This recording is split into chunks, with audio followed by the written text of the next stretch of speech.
So what I want you guys to focus on is this blue area here. And you can just barely see that bright blue area there. So this picture has been taken after the Tamriel, or after the Greymoor launch, which introduced 2 new skill lines, one of which is scrying, and the other one is excavation. Basically, when you combine these 2 skills, you get to start doing a new thing, a new skill line in Greymoor, which allows you to do archaeology. Now, I'm really impressed, as an archaeologist, I'm actually really impressed with the archaeology skill in this game. As far as the restrictions of a game go, I think they did a very good job of representing what archaeology looks like, at least the survey and excavation parts of it. I don't really have any harsh criticisms of it. I've only done a couple excavations so far. These 2 little blue areas are possible site locations for an artifact that I was looking for. But you'll notice that the area is large. It's not a pinpoint. Like each one of these is each other little icon on this map has a longitude and latitude to it. These are areas, large areas. Some of them larger than others. Like I think this one's pretty small, this one's pretty big. So when you go to investigate these, you still have to go in and look, and you're still looking for a rather small space within, a rather small dot inside of this large space. It's not impossible to find. Like I said, I think I've dug up, 2 things now. Excavated 2 things now in game. Post-excavation is kind of where I have my qualms with the game, but again, I mean, nothing's perfect. I joined the virtual field school put on by DigVentures, and yes, if you didn't know my name, I don't care. There's my name. I'm just going to scroll through this really quick because I want people to know that DigVentures is doing this. They're doing a virtual field school. It's 6 weeks, I believe. I can't go to the next section. I don't really want to show you guys too much. This is week 1. I'm just kind of flipping through week 1, and I got to this, and I was like, you know what? I like this. I wonder if I can apply this. As I understand how to perform archaeology, I'm a CRM archaeologist. I'm not an academic archaeologist. So the way I do archaeology is a little different than how an academic person would do archaeology. A little bit. But, you know, we all have the same base training. We all have the same base knowledge. It's just how we specialize after we graduate. So, if you are interested in doing this DigVentures field school, you can also come watch the DigVentures movie. This is my account page. There's really nothing on it, so I'm not really that concerned about it. But it's digventures.com. And this field school, this virtual field school, is free. So if they're still offering it after, I think they do it for a month. Well, it's 6 weeks, so it's like, what, that's a month and a half. And I'm actually really excited about it. There's a Facebook page component to it and everything. So, you know, my point is if you really want to do this and you really want to get some in-depth information as to how archaeology is done, do come here, sign up if you can for the next round. You might be able to jump in on this one still. I don't know. But yeah, it's definitely worth your no dollars to come do this. DigVentures does a lot of really great stuff. They were probably one of the first archaeology groups to really embrace the internet and social media as a teaching tool. So one caveat, however, is DigVentures is UK based. So as I was mentioning, I do CRM archaeology. That roughly translates to heritage management for them. So the other thing I thought might be really interesting, since I have gone through school, and I've done several field schools now, but I thought that I would go through what DigVentures is offering in this class and see how it lines up with the field schools that I've taken and the education that I have. So I'm just doing this more as I'm interested to see what it is. I'm interested to see what they're going to have to say.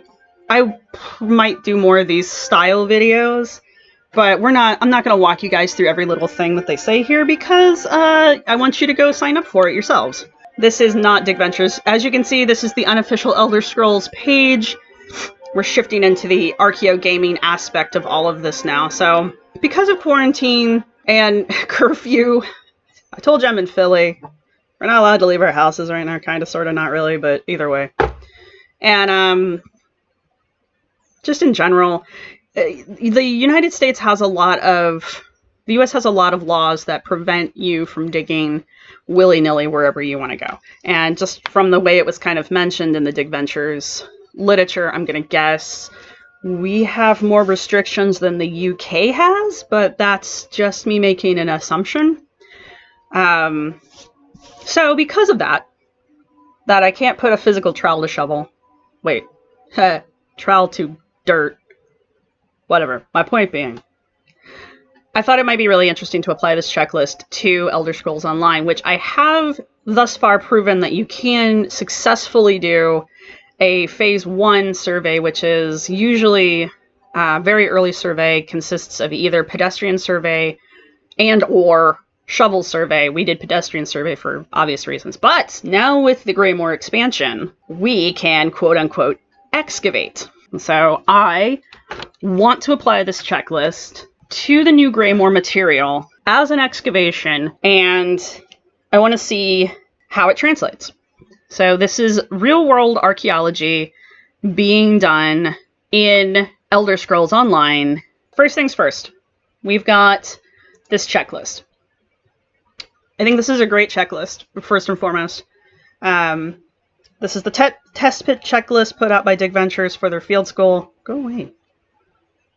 I hate this drop-down thing. Anyway, your checklist. Can you dig it?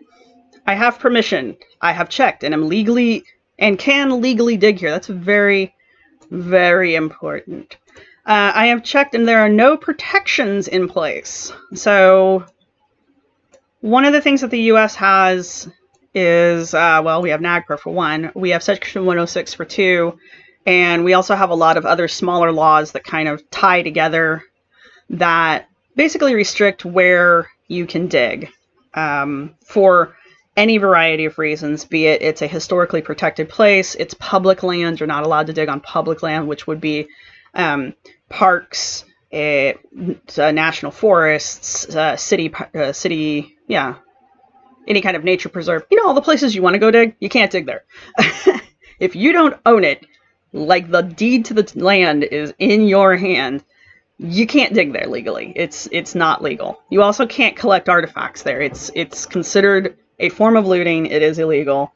Don't do it. Take a picture. It'll last longer, I guarantee. Anyway, so that's what this is talking about, making sure that the land that we're going to dig in has no protections. All right, so just right off the bat, I have permission to dig. Yeah, I do, because that's kind of the whole point of the Greymoor publication, or the what do you call it? Expansion. Here we go. Words. The Greymoor expansion effectively gives me permission to dig anywhere in the game that I have found that I can dig. And I can't dig in places where the mechanic isn't working, so any place where I'm not allowed to dig, I can't.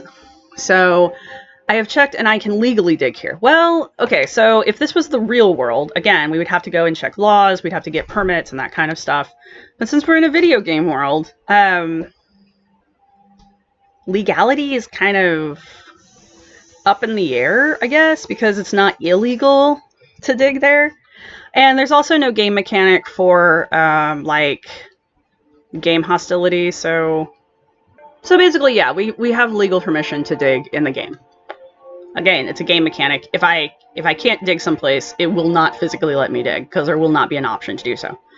Alright, I have checked, and there are no protections in place. Again, these are all things, these two things here are real-world issues that come up.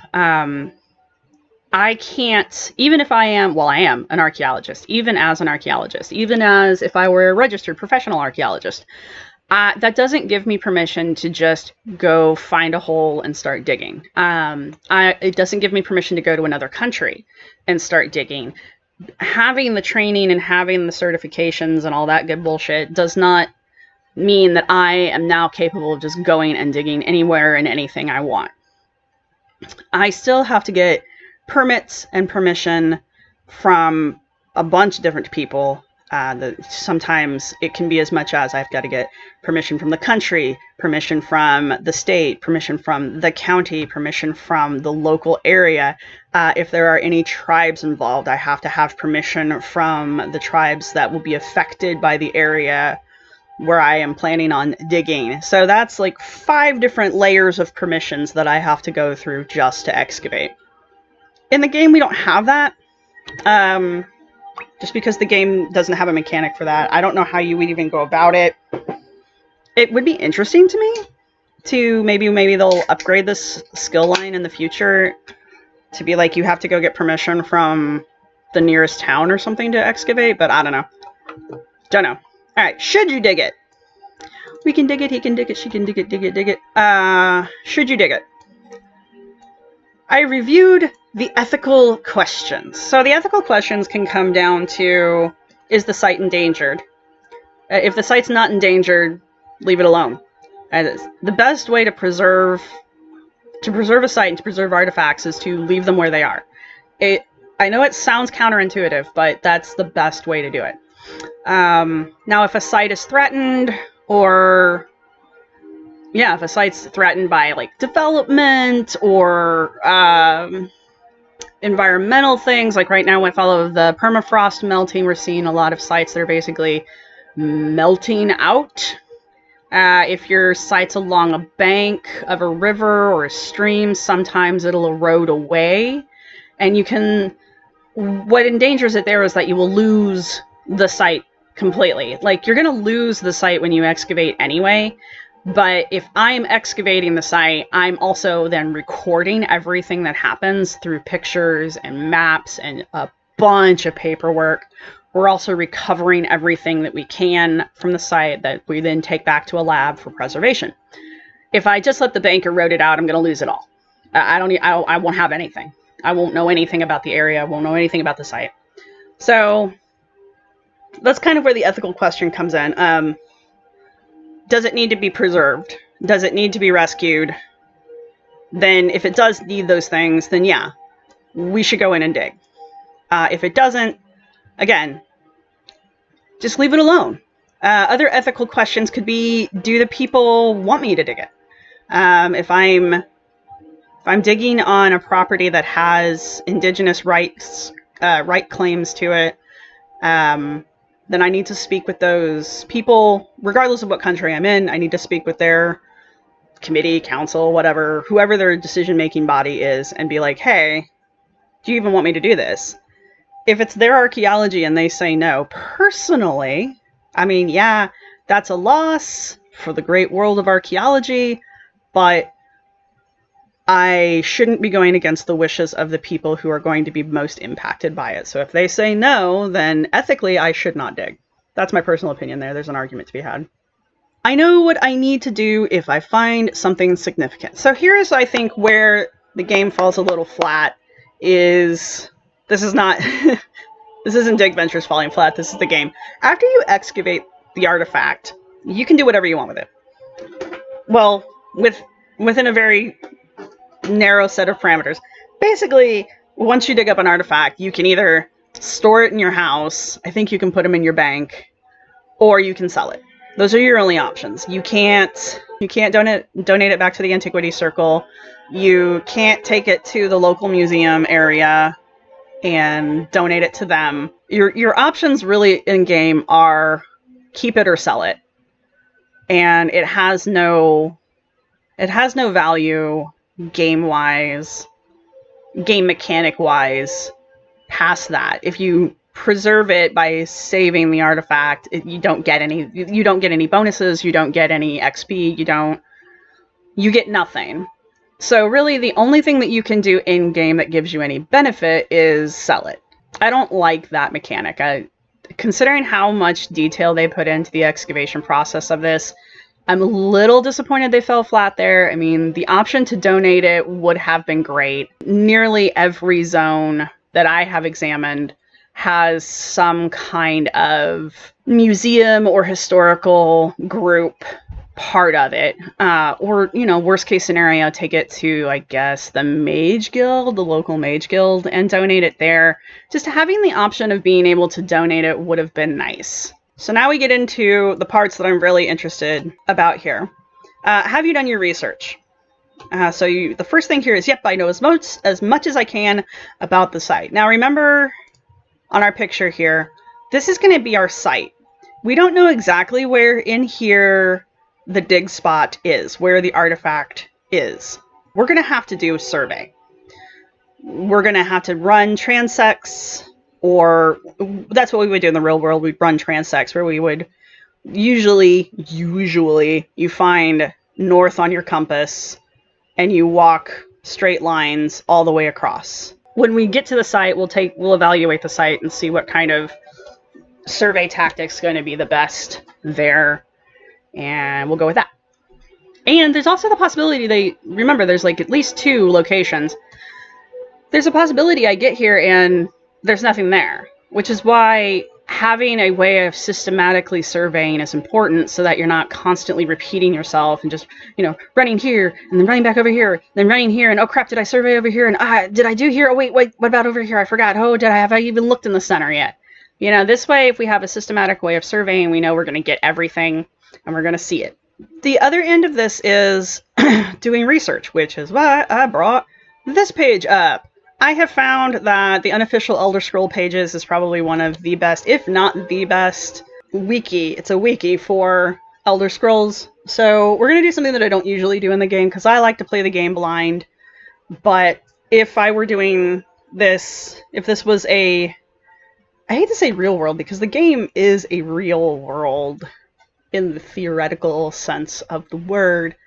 But if I was doing this excavation in the physical world, I would have to go and do background research, and I would have to go through all kinds of documents, old maps, land deeds, historical documents going back as far as I can get them. So this site is going to basically serve as both my state repository, my Bureau of Land Management repository.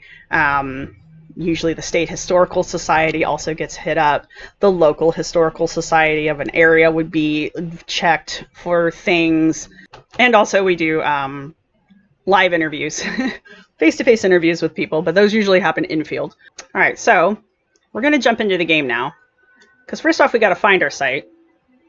And then we're going to do some research on the site. And that's going to lead to our project design. Because what we are doing right now is we are setting ourselves up for a project. So the first one that I found, I guess what happens is it gets evaluated after you find it. And so the first faded Khajiit claw that I found was a fabrication. A real claw would have faded over time. This looks to be made out of some kind of stone, and though the inscription is faded, there's definitely something written on it. Don't know what that means, but you know what I didn't do here was I didn't go and look up the lore behind this faded Khajiit claw. So we're doing this one right now. I know as much as I can about the dig site. So I know from former excavation that one of those areas is the Bone Chime. I know it's the Bone Chime people.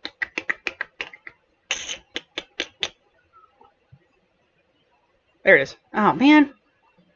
Alright, well, these are things that we find out. So I know that this gang is the Bone Chime gang.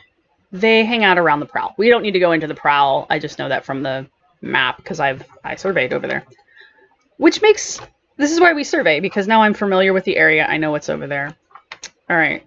The Bone Chime Outpost is where we actually are going to end up going. And there's no page for it. If I was a cooler person, I would make a page for the Bone Chime Outpost, but we'll see. This is one site that we're going to go to. I've already gotten... Oh. No, I haven't picked up the Maryville fragment, have I? Doesn't matter. This is the Prowl that we were talking about. This is where the Bone Chime people are. This scant little area here is one of our sites.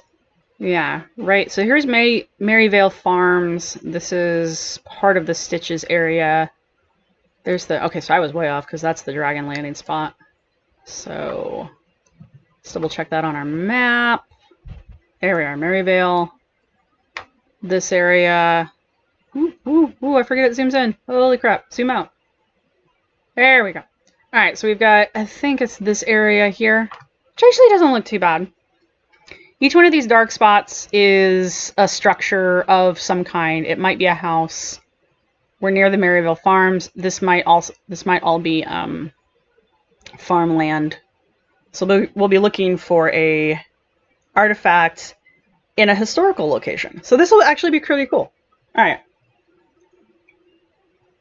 Because we'll have effectively a prehistoric and a historic site to check on. Alright. Do I know as much about the site as I can? Not really. Because, let's see, I know one of the sites is the Maryvale Farm area. Right above the Maryvale Farm area. Here. I have surveyed. This is right along the edge of one of our survey transects from the initial phase 1. So we have some initial idea of what we're looking at that area. We're going to call this the Maryvale site because it's close to the Maryvale. And we're going to call this one the Bone Chime site because I know it's near the Bone Chime. Now, this site, as you can see, has been extensively surveyed already. There's the Bone Chime Outpost. We've got some boundary markers. We know there's an unmarked cave entrance there. We know that there are Bone Chime baddies. And then we also have, this is kind of marking the perimeter of the ruins, because at the time that we did this, we were really only interested in the ruins. And we also know that there are Senchi tigers in the area. It's not too far from the prowl. There's the actual prowl. One of these two locations is going to have the artifact we're looking for. It's going to have the faded Khajiit claw. Now, this is another reason I really like this site is because of the integrated map.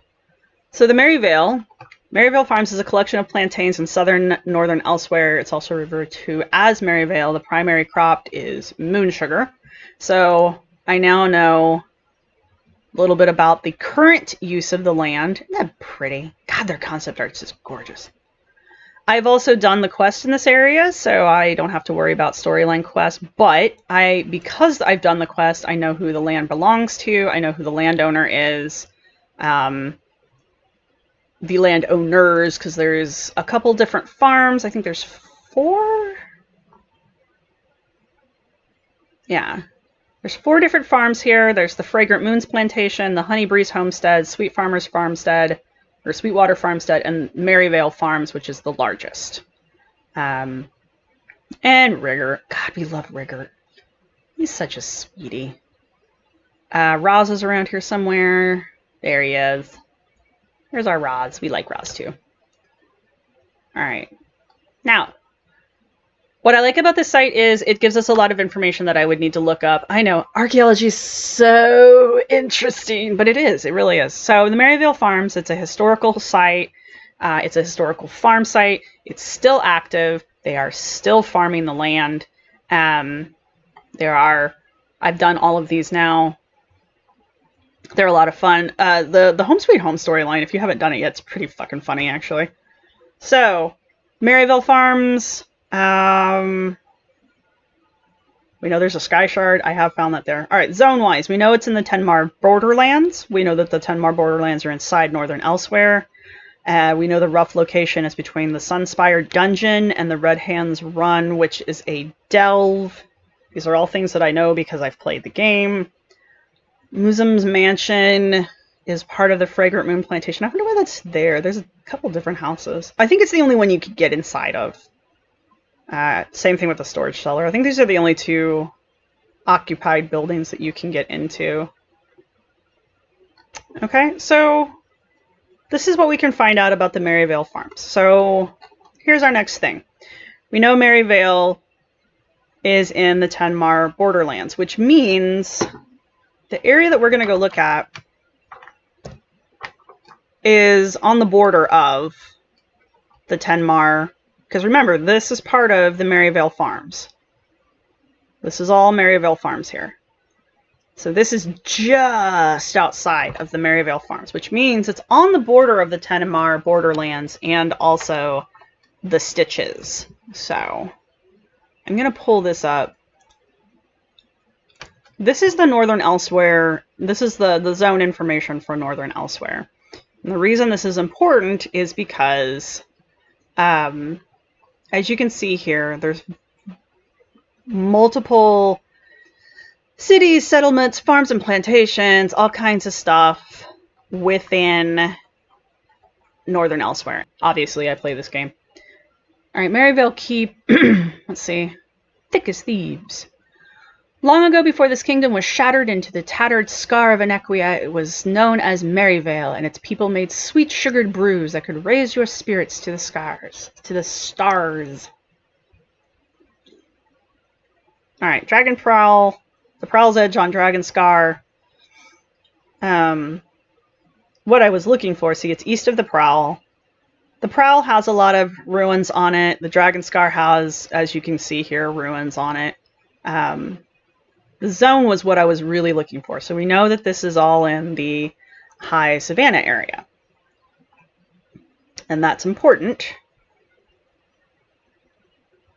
The Stitches is its own zone within the Northern Elsewhere area. This is part of the area that we need to investigate along with Maryvale Farms, which again, Tenmar borderlands, so we're going to go there. So now we've got the 3 zones that we need to look at. And in all actuality, those are all 3 zones that are in Northern Elsewhere. Fun times. So yeah, we'll start with the Tenmar borderlands because of Maryvale, and it's got the 2 zones. So our area is right on the edge. I'm not 100% sure where this is going to hit, if it's going to officially be inside the Scar zone or if it's going to be in the Tenmar borderlands. And I don't know if I have a way to tell that when I get in-game on the map. Like right now we are in the Stitches, but that's because we came to the Way Shrine. But yeah, all I have are coordinates. I don't have... Oh, excuse me. It's not giving me subzones within the whole zone. Alright, so let's see. We are right smack in the middle of everything. This is the Maryvale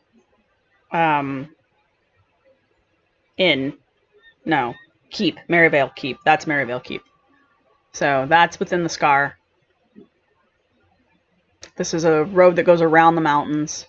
You literally have to go all the way, spiral up the mountain to get in here.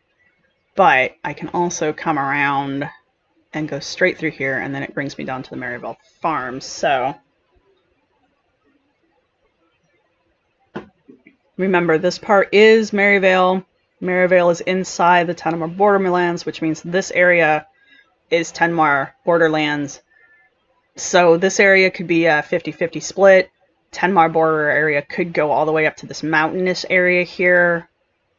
I would love to see a breakdown of the zones on these maps. That would be incredibly helpful.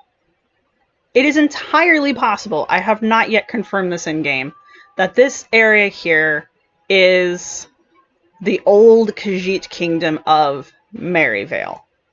It used to be one of the 16 Khajiit kingdoms.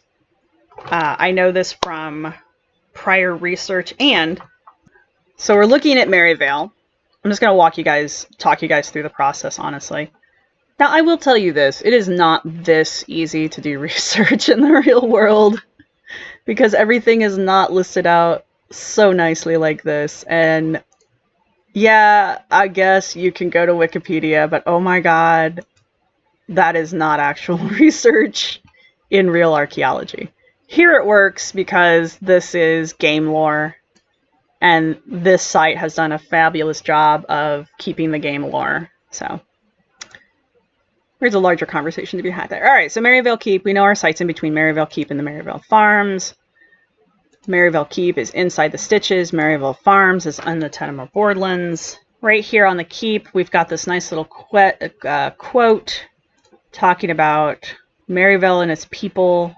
So we know that Maryvale used to be one of the kingdoms, the old kingdoms of the Khajiit. We know that from another quest in the game, which is the Rithada di Renata?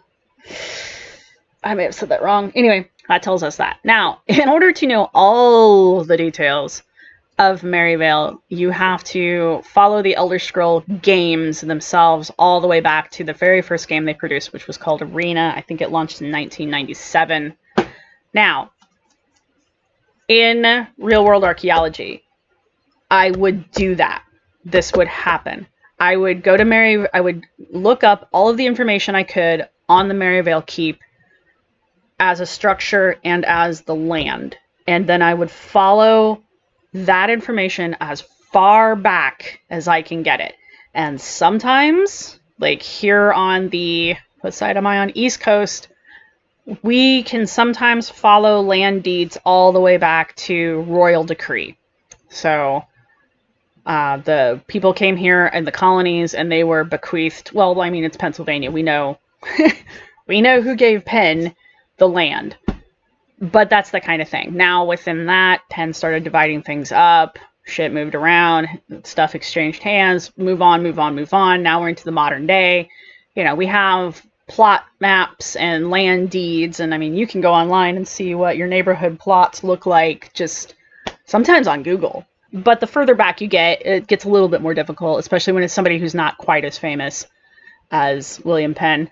So that means that we don't have any formal documentation of anything. That does not mean that the land was not occupied. And that is where being able to communicate with local tribes and local indigenous folk come in. Because now I need to go talk to whoever the people in the area are, whoever I can trace the land to ancestrally. And keep in mind that the U.S. has a bad habit of moving people around.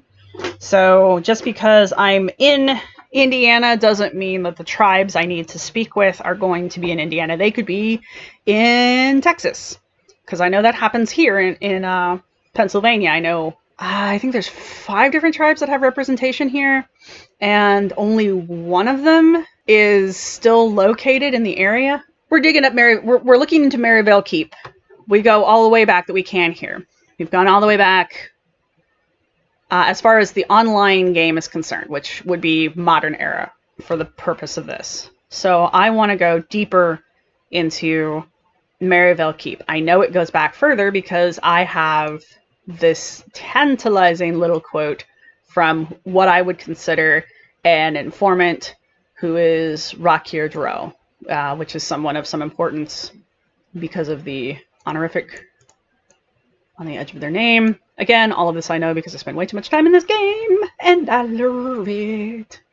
Anyway, we can go to the lore page, and now we're looking at the lore page of Maryvale. Maryvale, also known as Ein Maryvale, is a historical area within the region of Anequia, which is the Khajiit name for Northern Elsewhere. We've got some stuff going on here. We know that it appears in Arena. Arena was the original game, like I mentioned. We know the continent it's on, we know the province it's in, we know the region it's in, we know the sub-region it's in. Whoever put this shit together, man, I owe you a beer. I owe you a whole 6-pack of something fancy. So here we've got the history. We can take it all the way back to the Merithic area and the Light First era. We got some neat pictures. This is really nice because this picture here is a picture of Ein Maryvale from the first game, Arena. So this picture is what we would consider a historical record of the Maryvale Keep, which would also be Maryvale. And here we have a really interesting note. The nearby settlement of Maryvale Farms shares a very similar name to the original kingdom of Maryvale, as it was corrupted into Maryvale. The Khajiit that live there are known for harvesting moon sugar and can be made into alcohol such as rum. But why is the rum gone? All right, so now we know that Maryvale Farms is connected to Maryvale Keep, which means both Maryvale Farms and Maryvale Keep are part of the old kingdom of Maryvale. We've got these great references if we want to go look at anything else.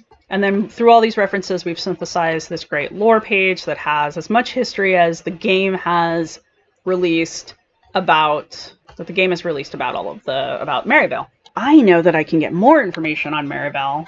Yeah, so this is the entry for Maryvale in the game arena. Okay. Now, what I have here would be the oldest known reports that we would have for the Kingdom of Maryville. We have the old map from the arena game, which shows the original cities from the game. There's Maryville right there in that bright yellow dot. These were the original kingdoms from arena. So originally I think there's only 8. There's Dune, Orcrist, Riverhold, Rimmon, Alabaster, Corith, Torval, and Central. Later, in Elder Scrolls Online, they added 8 more. Verkath. They added Verkath, Maryvale, Helkarn. Kenmar Forest became its own. Darvolk.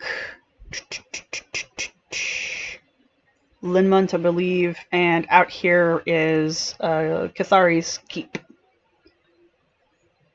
What I also like about this is you get to see the original game controls. Like, these were your options. You could move. I think this was travel, and this was search. So what you're seeing here is the original concept that Elder Scrolls had of what Elsewhere looked like. And this is North and South Elsewhere put together, not just Northern Elsewhere. All right, so here is the first ever information that was written about Maryvale, the kingdom. Then we come here to Maryvale lore. We have a more succinct, more put together history of Maryvale, going all the way up to the split.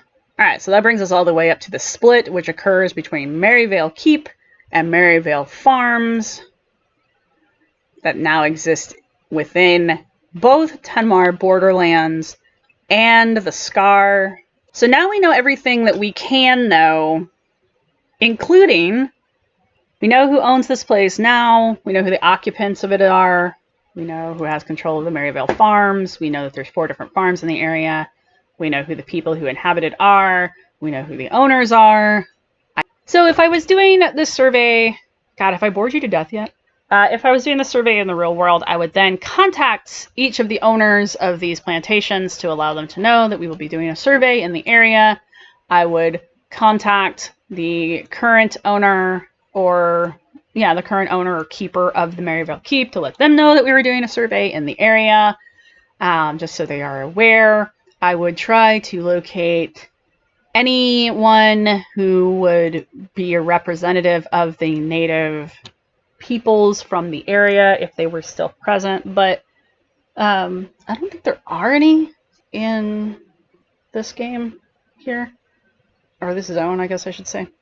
All of that was, I know as much as I can about the site for one of the sites. All right, so we just did Maryvale. I am assuming that our Bone Chime area, I shouldn't assume, we're going to assume that the Bone Chime area is going to be a little bit quicker, only because all we really have to go off of, we do have this delve over here, which is Predator Mesa, and it does kind of butt up to the Bone Chime, but there is also this mountain range, which normally is enough in the real world to separate 2 sites normally. So we're going to treat it that way here. So we're going to leave the Predator Mesa to itself. The Prowl, however, is right here. The only thing really separating it is a road. The road's not that major. And the Starlight Auditorium is actually closer to this than it looks like on the map.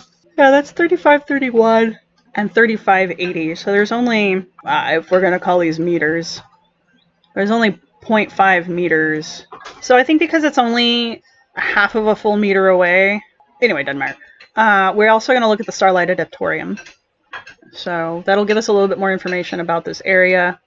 It's important that we look at this area because we like the high savanna region thing, because it tells us the landscape that we're going to be dealing with, which is important to know if we were actually going to go out there and physically dig. It is also nice to know in game because it's going to tell me how difficult it's going to be for my character to move around in the game itself. Alright, so start off with the Starhaven Auditorium. It's in good shape, it looks like. This is a monastery, basically. Yeah, and it's an active monastery. So here's the Prowl's Edge Dragon Scar. The problem with these areas are they're designed to look really cool. I mean, that looks cool, doesn't it? Got some ruins that are actually in fairly decent shape. We got some statuary. We can go look at this in-game, but honestly, this is what you're looking at. And then there's, if you turn around, it's a big, wide area that's nothing but sand because that's where the dragon lands. But you don't really get a lot of information about the area. And like I said, it's a wide area. The dragon can spawn and will land in the available area. I think there's 3 different landing sites for him. So the area is very large. You don't really know much about it. Like, you don't know why the Dragon Scar or what the Dragon Scar was before the dragon decided it was home. And there's really no way to find out. We hit a roadblock here. We found out all the information we can find out about it. There's not a lot to know, so we have to be careful in this area. The Prowl is a hunting ground located in northern western.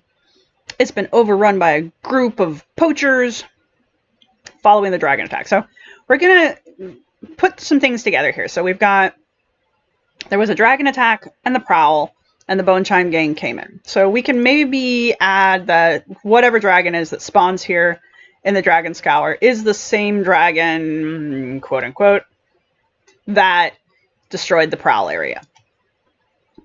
So that tells us that Prowl's Edge and Prowl are both the same, but we're still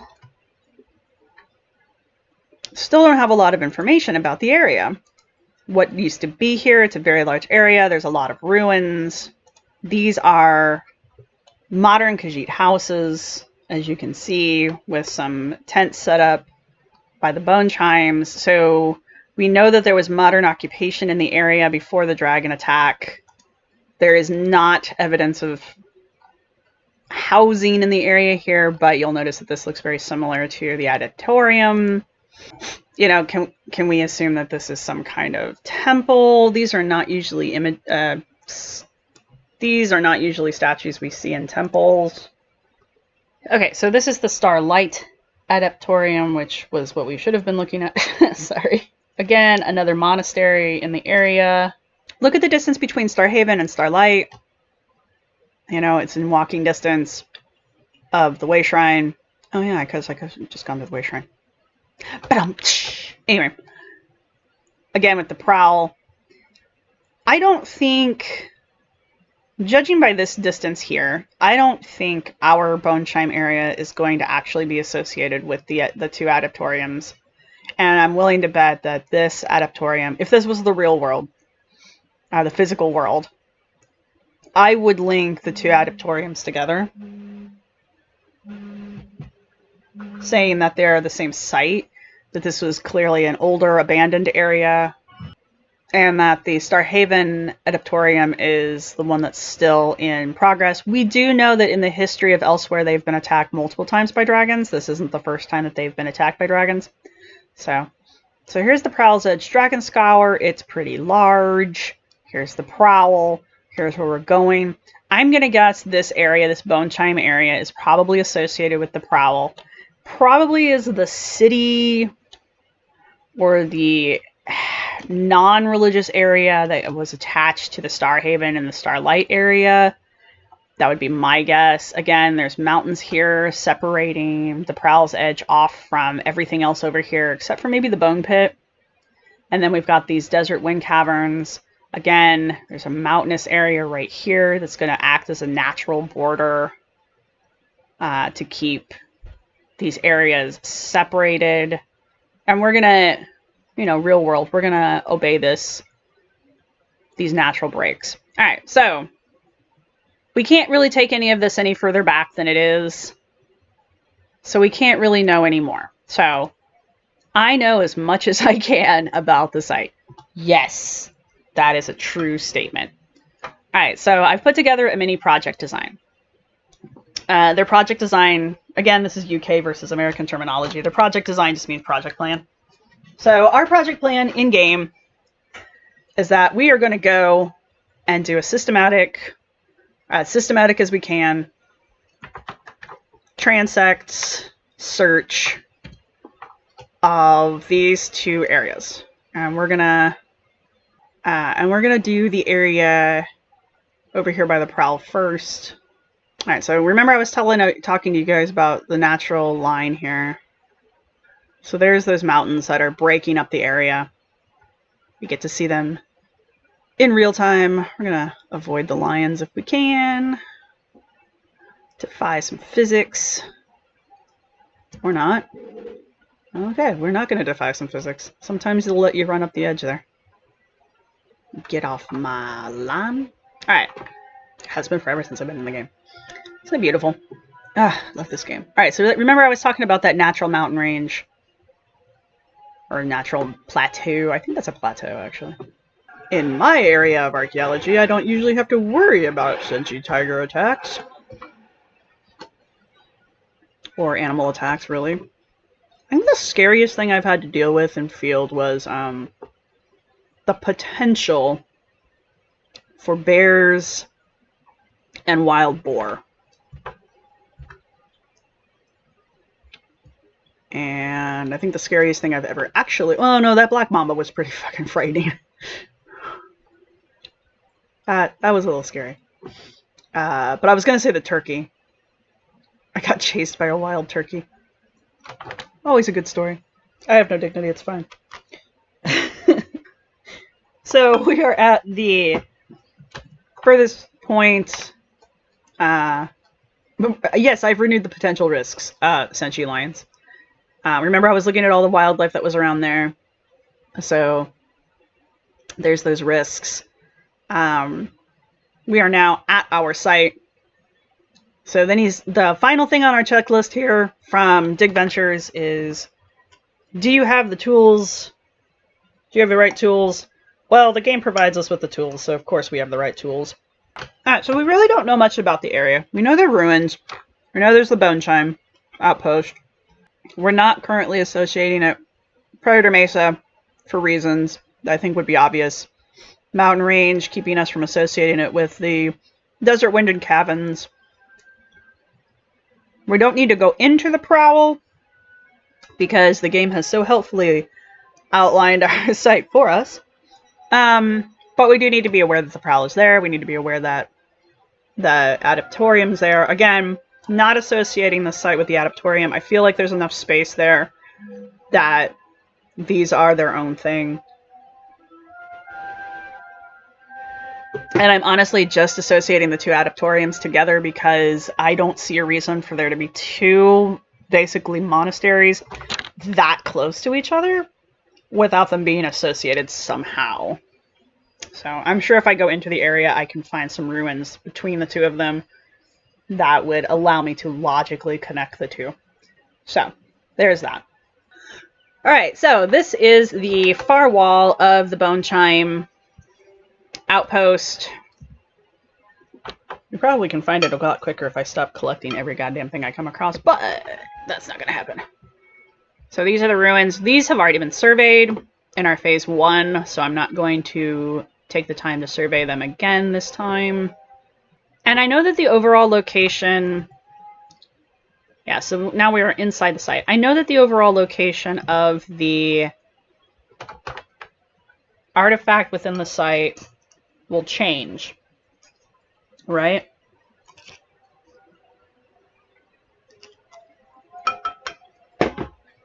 It'll change each time it spawns. So even if I survey it this time and I come back to this area a second time, the artifact's not necessarily going to be in the same place. The road is always a good marker because the road is always there. Well, at least it is for a little bit. We're going to go true north, like I was saying. We are currently at a bearing of 3356. That is the important number for now. We're going to go quote-unquote true north. Now, are there other ways that you could be doing this? Yes. Are they probably more interesting and more fun? Totally. But I'm an archaeologist. This is what I do. Be cool if I had to dive for him. Watership down. Save the bunnies.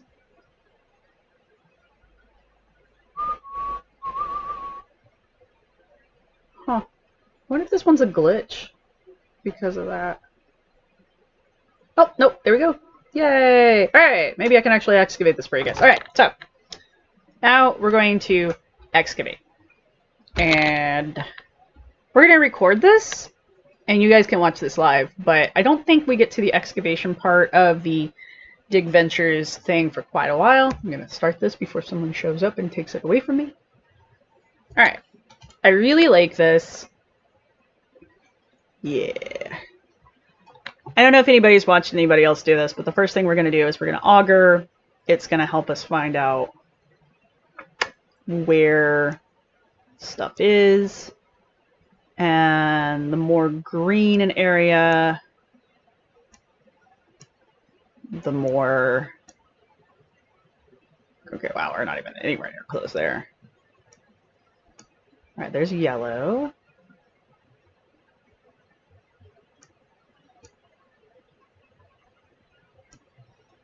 There we go. Alright, so now I know roughly where it is. And there's the beginning of it. I like that we're using a brush, and I know the higher level I get, I'll get different tools that can do more damage, basically.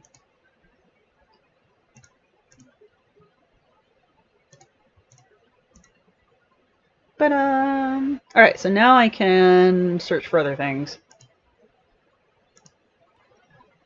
Alright, so I ran out of turns, but I found the Khajiit Claw.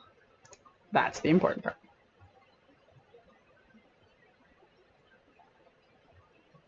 Okay, that's interesting. I missed that going overnight. When elsewhere was divided, Inequia had a reputation for being a land of warriors, but Palatine had money and they could hire the muscle they needed. This may have been a calling card of sorts. Alright, interesting. So then I'm gonna guess...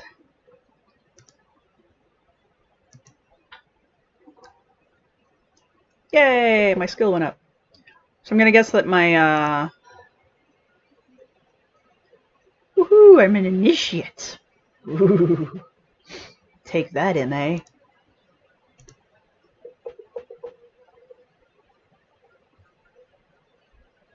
Alright. So I guess my newest one is not a fake. This is us working through the DigVentures test pit checklist in-game. We went through legal, do we have the right to be there? We discussed the ethical questions and what we will do when we find these things. Again, we only have one, we only have two options. We can either keep it or we can sell it. I think I'm going to hang on to them for now until I run out of storage space, and then, I don't know, maybe they'll open something up where we can have a museum or something. I don't know. We did our research. That took forever. I'm sure that was probably the most interesting, riveting part. It wasn't. I apologize. We talked about our project design, and we implemented our project design by discussing how we were going to run our two sites in transects. And it did work. We reviewed the potential risks and then directly encountered several of them, including the actual bone chime baddies and hostile wildlife. And then, yeah, we finally found excavation unit that we were allowed to dig via the game. And I showed you how the excavation works. I'll save commentary for later about, you know, language and loot and that kind of thing. But overall, as I said at the very beginning of this, I like the archaeology excavation mechanics that the game has. As an archaeologist, I like what they have. It's really nice. I can use real world archaeological techniques to discover the excavation sites. I mean, I walked you through this list. This is a very simplified list, don't get me wrong, but I was able to do everything on this list in the game without any kind of issues.